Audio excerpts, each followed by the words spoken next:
Well, good evening and welcome to the Wall Street Pub and Grill. It's Wednesday night at 6:30. That must mean it's time for the Gary Goff Show. We're talking Tiffany University football as we enter the final week of the regular season. How you doing, everybody, tonight? I'm Russ Snyder, voice of the Dragons. Sitting to my right is head coach Gary Goff. Coach, happy to be here again on a Wednesday night. Doing great. How are you? I'm doing all right. We got one more week of regular season football left. I know every year when we do the show, we talk about this at the same time.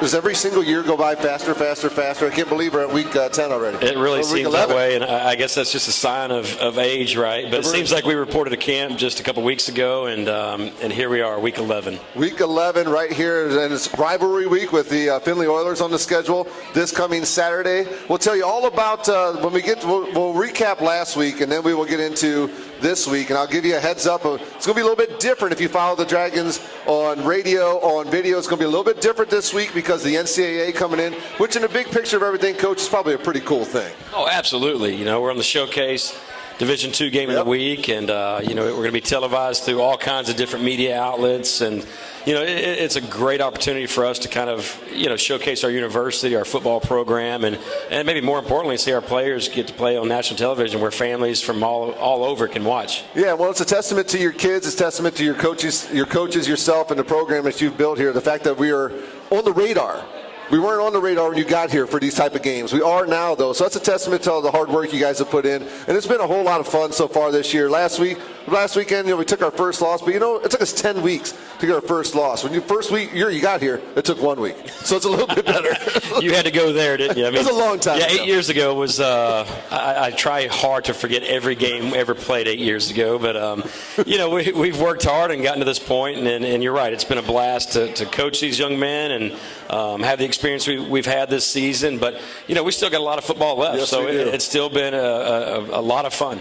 When you look at after this coming Saturday, Dragons got to take care of what's in front of them first. We got to take care of the Findlay Oilers. Then, you know, there's some teams playing each other ahead of us in the regional rankings. So if we take care of business on Saturday, you would think that some of the dominoes might fall in place where the Dragons may be playing on the 17th, but some postseason football action. That's something I've been thinking about since our first game here. And boy, I'd love to call a playoff game. That'd be a whole lot of fun. But it is always fun because it's rivalry week too. Everybody gets a little bit more excited when the rivalry is on the schedule. Last game of the year, you got to love having your rival there. It should be a whole lot of fun this Saturday at Frost Cowan Stadium. It's a 1:05 kickoff now because of the NCAA coverage coming in. We bumped you guys back 5 minutes. Hope that doesn't mess up your pregame time that much. But let's go ahead and talk about Hillsdale last week. It was, you know, Clash of the Titans really in the conference when we get together up there at Frank Muddy Waters Stadium. Love that facility up there. It's a great place to play sports. They've moved their softball and baseball fields around the stadium. It's really cool looking up there. But your kids came out and opening drive. Okay, explain to me what happened on the fair catch on the opening kickoff of the game. Well, you know, the rule is, you know, if you fair catch it and you're not the one catching the ball, then the ball is going to be placed right there. Oh. So our returners right there, we spoke to them about fair catching if it was inside a certain yard line, and one thought it was, the other one didn't, so the wrong guy fair caught it. Okay. So, well, it makes more sense. Yeah. You know, so, you know, otherwise, you know, fair catch, you get at the 25-yard line, then you get to pick the hash. Yeah, that's why I was scratching my head up there in the press box. But it didn't let your Dragon, it didn't phase your kids, though. You take that ball at the 4-yard line, march it 10 plays, 96 yards, and 5 minutes of action. Some big third down conversions on that drive. Talk a little bit about that drive. It culminates in a Nick Watson pass to Charles Hodson for 22 yards. Yeah, you know, we got out of, you know, being backed up right there. You know, Nick made a great throw to Tally on the sideline right there and kind of got us out to about the 25, 30-yard line. And then, you know, we did, you know, a good game at mixing up run and pass and then taking some shots. We had a lot of double moves in the game plan, and you saw that all over the film right there. But Tyler Denton made a huge play down the sideline to get us down there in scoring position. And then, you know, Nick found Charles Holland for a post right there for the first score. So, you know, very proud of how the offense responded right there. I mean, a 96-yard drive is very difficult to do. Absolutely. And that catch you mentioned by Tyler there was on the sideline opposite of you guys. It was right there in front of me. That was a fantastic catch. Tyler's been a great player for us down the stretch. He's made some clutch catches downfield. The only problem with going down and scoring like that is that you caught their attention, probably, right? You went down there and put points on the board. Probably caught their attention a little bit. Well, Trey Brock, it's a darn good wide receiver for Hillsdale. They answered a 25-yard touchdown pass from Chance Stewart. We thought that, he played the big 6'6", 260-pound quarterback last week. Well, he got another 6'6", 240-pounder this week. Yeah, offensively, they've done a great job all year. They got a big physical quarterback. They got some, big physical receivers. And, Brock is one of the best receivers in the nation right now, and he proved that on Saturday. But, we knew it was going to be a fight back and forth. We knew it was going to be a four-quarter type game. So, right there, that first half was an exciting game. We were back and forth, up and down the field. Well, they come back and take a 7-6 lead, but your Dragons fought right back. At the end of the first quarter, the Dragons finished a 65-yard, 9-play drive and 4:04. Joe Haricall, a 27-yard field. Going after one, your kids are up 9-7. Yeah, it's good to end a drive, scoring points, obviously. But, right there, we missed an opportunity offensively to get 7 more on the board. But, right there, we're still thinking we're in pretty good shape. We're battling back and forth. And to that point right there, the second drive offensively, we just moved right down the field, hadn't skipped a beat yet. Well, after one quarter of play, as we said, the Dragons up 9-7. Let's move to the second quarter, where Hillsdale strikes first in the second quarter. David Graham, a 14-yard run. Talented running back there for Hillsdale. Does a really good job for that team. 8 plays, 72 yards, and 329. Now your kids are down 14-9, and then they come back with another field goal. Now you guys are down 17-9. Still a one-score game. But what your kids really did come back and react very nicely to that and finish off the half strong. Yeah, absolutely. I mean, we were a confident group right there at that point, and nobody's panicking on the sideline. Everybody's excited to just get back on the field and do their job. So right there, we come up with a stop, and got the ball back right there, and offensively kind of did what they're supposed to do. Well, the next Dragon score was another field goal from Joe Haricall, a 31-yarder, 17 plays, 65-yard drive, taking half of the second quarter clock off. And you got to like doing that. Talk about ball control, 17 plays in a drive. That's got to be near the top of it. I did not see that in the stats. I had no idea it was that long of a drive. 17 plays, 65 yards, 7. We had a couple penalties in that drive we had to overcome, right there. But, that's all season long. We've been sustaining drives like that. Yep. And what it really does for you is it keeps our defense fresh and keeps them off the field. Absolutely. You're right. Most of I bet the average play on your scoring drive is probably about 8.5, 9 plays. It's probably what you guys have been averaging on your scoring drive. I mean, that's just a guesstimate on my part. But, yeah, your defense, you got to get a blow, especially you're playing a talented offensive team like Hillsdale, being able to control the clock like that mid-second quarter, give you guys a blow. And it worked out well because you guys got the football back. And Victor Talley from 33 yards out from Nick Watson. Let me ask you this first before we get to that drive. When Hillsdale had the ball prior to that, their quarterback on third down scrambled out and stepped out of bounds instead of staying in play. That kind of did you guys a favor, saved you a timeout, right? Well, yeah, but we were going to call a timeout regardless. As long as we got them to third down right there, we were going to call a timeout because, forcing a punt, we thought we'd get good field position. But you didn't have to use it, right? Yeah, no, we didn't have to use it, But, that, regardless, they did save us a timeout. We didn't have to use them, anyway. Right. But more importantly, our defense came with a big stop right there on their end of the field. They punted it. Noah came up. It was a short punt. There's a little bit of a wind down there.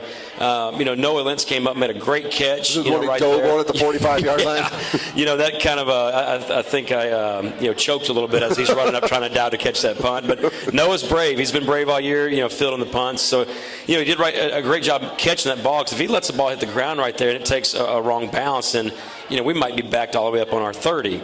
Well, so us getting the ball at midfield right there, we knew we had plenty of time to take some shots and score. All you got to do is look at what happened with Heidelberg's punter over the weekend and realize why you got to catch a punt. He had a 95-yard. I read that. I watched the highlight of it. As soon as he kicked it, the return man on the other side, you saw him turn back and turn tail and run. Proud of the offense right there. We ended up on the wrong hash for a certain play we'd worked all week long. So we pretty much just talked to the guy and said, hey, we're on a different hash right here, but we want to call this play right here. And they executed perfect, and that's when you saw Talley in the back of the end zone. Nick found him for a nice throw and a nice touchdown to go into halftime. Yeah, 33-yard pass from Nick Watson, 5 plays, 55 yards, 42 seconds, and the Dragons take that 19-17 lead. Now, you mentioned Noah Lentz. What was it about him that you thought that, hey, maybe we need to get him back there in the return game, get him a little more action on both the punt and kick game? He's been doing it for weeks now. Really, he's just a brave guy. you got to be a little bit special to return punts, and you're staring up into the sky right there, and you got 10 guys barreling down at you, and so he's been brave. He's been consistent with making good decisions in the punt game right there. So and he's stolen a couple first downs for us. Throughout the last 4 or 5 weeks. So we're very confident with him back there now. I think early this season we seemed like we were having tryouts back there. All right, who's going to make the best decision back there? Right. Well, the Dragons going to halftime, 19-17 lead, and come out in the third quarter, opening drive. Hillsdale, that the young man, Brock, the receiver we talked about, broke a tackle or two there on the sideline, made a long play on the first play of the half, and they go 3 plays, 74 yards in a minute 14. Now you guys are playing from behind again at 24-19. Yeah, we went into halftime and talked about it's got to be a 0-0 game, and obviously Hillsdale's going to come out and be in attack mode. We made a few mistakes right there in that first drive, and they scored real fast, and really at that point it kind of started. They started getting a little bit more momentum, as that second half went. But I felt like our guys hung in there and they fought hard, and it wasn't until the end of the game when it became a 2-score game that it kind of looked like it was going to be very difficult to climb back in. Well, you had to battle back after a couple turnovers in the third quarter, and then your kids did battle back. In the fourth quarter, you got it back to within a 1-score game. And the Blaine Marilla, the 30-yard touchdown pass, I was like, is that Blaine on the call? I was a little surprised to see him, but it's nice to see that guy getting in on that pass. Well, we had a couple of key injuries right there going into half, so we had to make some adjustments as far as personnel. And Blaine is he's consistent. He knows, I think, almost every position on offense. He's got good hands and good speed, and he's worked really hard. So, his number got called, and that was it was a couple progressions in that play right there. But the safety kind of went away from Blaine, and he's wide open right down the middle of the field. So it was nice to see him get in the end zone for a score. Yeah, Nick hit him right on the money. He's kind of like your utility infielder then, huh? He really has been. He's played both slots for us. He can play wide out for us if we get into a pinch. He can play the running back position out of no back. So, good for him for working hard and just pretty much having a handle on the entire offense. Hillsdale got a couple more touchdowns after the Dragons got it back to within 8, and they were able to pull away for the victory. But, there's no shame in losing to a team who's undefeated in conference. You guys gave them their all. Halftime, I guarantee Hillsdale went in the locker room and was like, all right, guys, we got to strap it on. This team that we're playing across the sideline from us is for real, and they really came to play today. Well, absolutely. I think it was 2 evenly matched teams. Yep. 2 teams that were explosive on offense. Both sides have been playing great defense all year. I think, last week we talked about how close both teams really were in the stat line. But if you look at the difference in the game, they made some clutch plays. They created some turnovers. We turned the ball over 3 times. We didn't get any turnovers. And, that's the difference in a ball game. And you're not going to beat a good football team making those mistakes. And I guarantee if you go back through every level of college football and you see 2 evenly matched teams, the team that comes up top is going to be the team that had fewer turnovers and fewer penalties. And, we didn't do a good job doing that in that second half. You did. They lost the turnover battle, lost the penalty battle as well. Nick Watson goes 34 of 50 for 387, 3 touchdowns and the 1 pick. Kyle Brunson, I didn't know his jersey got messed up at halftime. Yeah. So I take my helmet off or my headset off at the press box. I'm like, this is Jaquan Hardy's first playing time of the year. And then I'm finding out from Shane later on that that wasn't. No, his jersey. We had about 8 jerseys ripped off in that game, but no, we reported that to the officials, but I guess they don't have to report that to the press They don't box. have to tell me. Yeah. No, nobody worries about me. It's okay. But Kyle goes 16 for 49 to lead the way, rushing the ball. And Gavin Woods had 9 catches for 87 yards. Tally had 5 for 77 with a touchdown. Charles 7 for 66 with a touchdown. And we mentioned Blaine Murillo with the touchdown as well. But you end up with, 8 receivers catching the ball on Saturday? Yeah, that's right. So. I thought we were very productive on that side of the ball. And again, the difference is, we had 2 crucial turnovers right there in that second half. And, that takes away drives. It puts our defense back on the field, puts them with their backs up against the wall a little bit. And, you just can't do that. We preach that all the time. But, it was a big football game. And hats off to them. They're the conference champs. They earned it. Yep. I don't like that, but they did. Hey, somebody's got to win. Somebody's got to lose every football game. This past Saturday, it wasn't the Dragons' number, but hopefully this Saturday it will be. We got Findlay coming into town, a team who was preseason ranked number 2 in the conference. They lost to Ferris State fairly handily, who's number 2 team in the country. I think they were number 9 when Findlay played them. They played Ohio Dominican in one of these D2 showcase games like we're going to be playing in this Saturday in Findlay, and Ohio Dominican got the win there. And they lost a tough battle to Hillsdale, a 3-point game. So Findlay's one of those teams that they could probably look back at their schedule and see they're probably only a handful or so plays away from having a record like ours. There's no question about it. They lost a heartbreaker to Hillsdale. They called a fumble as they were going into the end zone for the game-winning score with, I think, under a minute, something like that. So, they were one play away from winning that game right there. Ferris is a great program. Yep. You're going to see them go far in the playoffs, obviously. And then, of course, ODU. ODU is a very good program as well. So, their losses are to 3 very, very good football teams. Findlay leads our conference in defense and in offense. Yeah. So, they're a good team that's coming in here, and, it should be a great battle as well. But, like always, I'm more concerned about Tiffin. I'm concerned about how we're going to prepare for this game. I'm more concerned about how we're going to compete in this game. And, we got to protect the football. We got to put points on the board, and we got to, keep our defense off the field. So, it's kind of the same song and dance every week, but, again, winning football games, the recipe never changes. Right, yeah, absolutely. Findlay's a team that really no really hiding what they like to do. They like to run the football. They've been very good. They've been dominant, I should say, running the football. So yeah, Brian Benson leads the way for them. 130 carries, 963 yards, 16 touchdowns. I think they had 2 guys go for over 100 yards last week as well. So it's going to be another challenge. They got big wide receivers, just like we saw against Hillsdale. Seems like receivers are getting bigger and bigger and bigger everywhere you go. There's not a game really you play anymore. I mean, look at Malone. They've had big struggles this year, but they have a dynamic wide receiver on the outside. We saw what the young man from Hillsdale did. Now we got to see some other of these guys. I think it's Ogletree. Is that the big kid? I think number 81. I believe. Yeah, then you got Jason Moore, who's an NFL prospect too. Right. He missed the first 6 games this season. He's been back the last 3 weeks, and after 3 games, he's their team's leading receiver. Well. So they're a talented group. Yep. No question about it.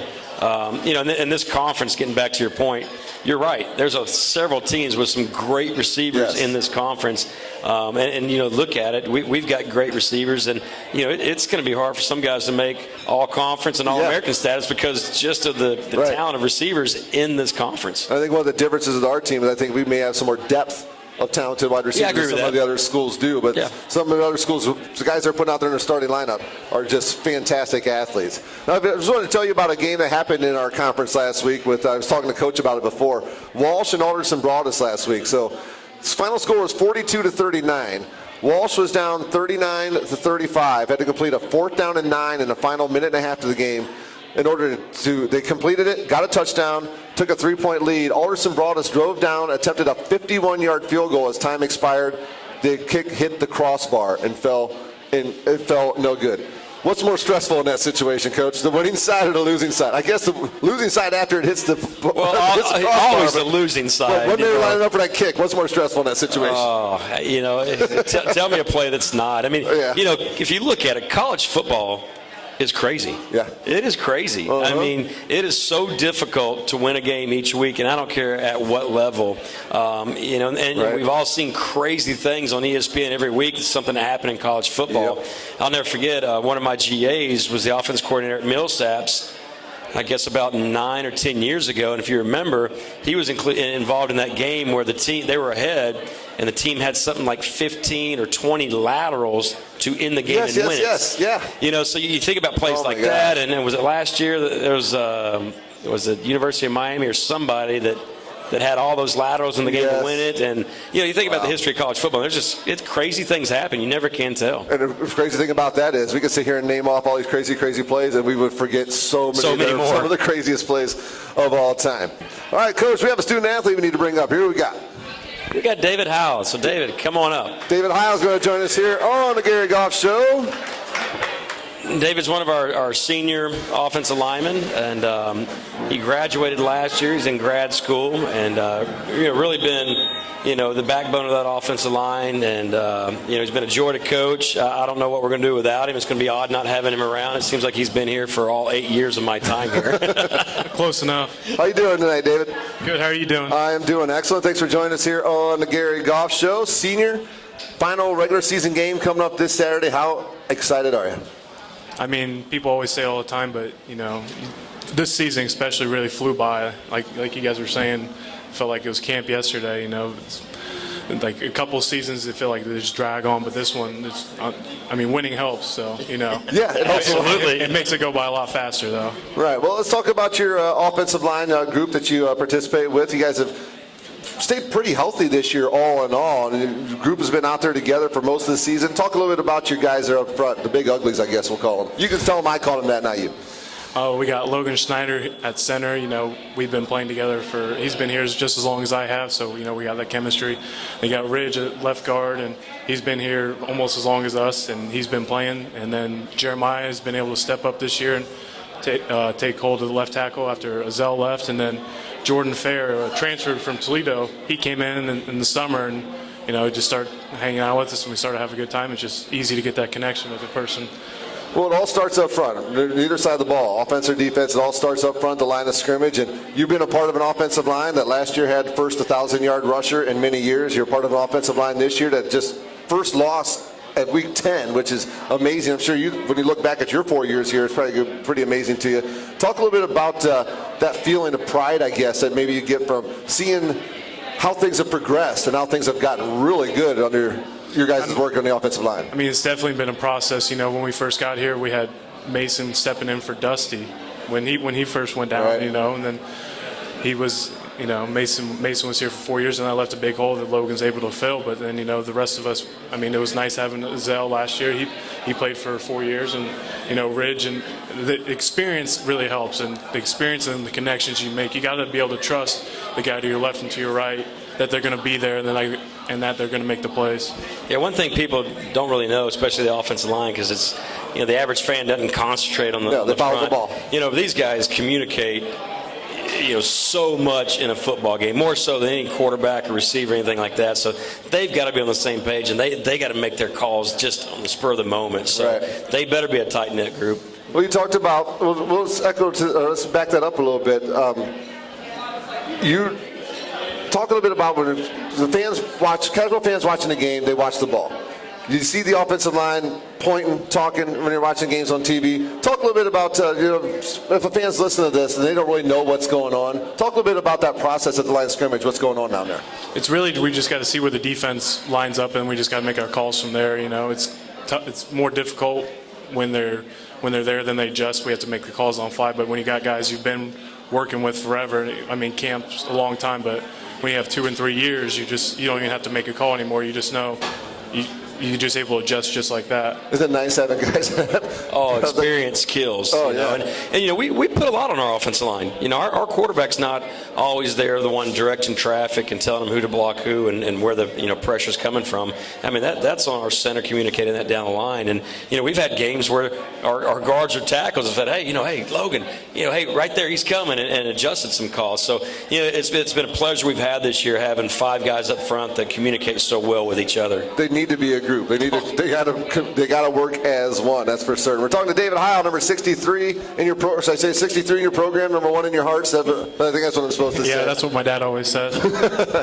So let's talk a little bit about your trip to Tiffin University. You're from Columbus area, Galloway, Ohio, Columbus St. Charles High School. Talk a little bit about the recruiting process and what it was about Tiffin University that made you want to become a Dragon. My first trip up here, I think it was middle of January, and there was an ice storm the night before, so 53 was a sheet ice, so that's fun. I was getting calls and texts from Coach Goff and some of the other coaches that recruited me at the time. Hey, where you at? I'm like, oh, I'm on my way. You're still coming, right? Yeah, I'm still coming. Relax, I'm on my way. Just making sure I was getting up there and safe, and kind of got a family feel just from that. People care about you, so that's important. That they genuinely care about you. That is very important. And we said this a while ago. It seems like yesterday I can still see you coming up the elevator and having your Letterman's jacket on and walking into the office and us talking afterwards. Wow. Time flies. And what are you studying here at Tiffin University? My undergrad was managerial studies. I'm doing my master's in data analytics. Ooh. Sounds a little bit more difficult than the course schedule I took back in the day. But so when football's done, what will that lead you to? What kind of professional career will that lead you to? With the data analytics, I'm trying to look into supply chain stuff. I actually got email today about potential interviews, so that's exciting. So well, congratulations, that's fantastic. That's awesome. All right, we talked a minute ago about, we mentioned depth, because that's something that we've really had to build up here, especially at the offensive line. Talk a little bit about the depth of those guys. There's some guys behind you that are going to be filling in for you guys come next year. Let's give us a little preview of what we got to look forward to next year with the offensive line. You got Jacob Oglesby. He's filled in a couple games for us this year. You know, he's a big guy, but he's able to move on his feet, and you know, he's a pretty good blocker. And then you got Trent Clark. He's been here for a couple years. He's from Dayton, Ohio, and you know, like every now and then it gives us a break during practice. You know, practice can get real long. You got Andrew Crooks, Columbus, Ohio, old Tangy guy. You know, he'll be able to do a good job. You got Warsami, a Columbus guy also. You know, he filled in for me a couple of times last year when I went down. And then Matthew Zolk, another Columbus guy. You know, he's getting there, but he'll definitely be able to do the job in the year to come. So the cupboard's not going to be bare when you're gone, is what you're saying? Well, and he's not even mentioning the 7 guys who are redshirting this year, the guys that have been going on the scout team offense all year. Those guys are going to be really good as well. So finally have depth. You like how an offensive lineman in the middle of an interview coming up to the final regular season game in his senior year to sneak in the middle of that quote there, practice is a little long. Like that. Wait until this week to sneak that in there, Coach. Right. I caught that, though. I just want to make sure you knew. You work in practice, you got to go against our defensive line. Our defensive line is pretty darn talented, too. Talk about the work they make you guys put in and who gives you some fits. Cam Fox, you know, I went against him when he was a freshman. He was a true freshman. I was out of tackle, and he was giving me a tough time on the scout team. You know, they moved him down to the 3-tech, and that just made it easier. I thought I was getting away from him, but, you know, they bumped him down, so I got to go against him all the time now. And you got A.J. Wright. He's also down in there. You know, he's pretty physical. He's really good with his hands. You got Marv. He doesn't look like he'd be good with his hands, but he's really good with his hands. He can flip his hips real quick, and you know. And then you got Amon Ray Clay. You know, he's like Ray. He's like a combination of AJ and a combination of Marv. He's pretty good with his hands, but he's also strong enough to go through you. So. Well, I just got to let you know that we've been having a really nice run of student athletes being on this show and coming out on the following Saturday and put some good work in out there. So we're going to be relying on you this Saturday. We're going to have our eye on you and make sure you get the job done this Saturday. You ready for that? Yes, sir. What's one of your great memories of being a Tiffin University student athlete since you've been here? Probably this season. This season is, but, I was on the team that when we first went up to Saginaw Valley 4 years ago, and that was our first GLIAC win on the road, and it was a big game. It was at night. Everyone's just going crazy. Like I'd never been up to Saginaw Valley, so it was a really nice place. And then Wayne State that year also. I just remember coming back in the locker room and everyone's just going crazy in the locker room. So.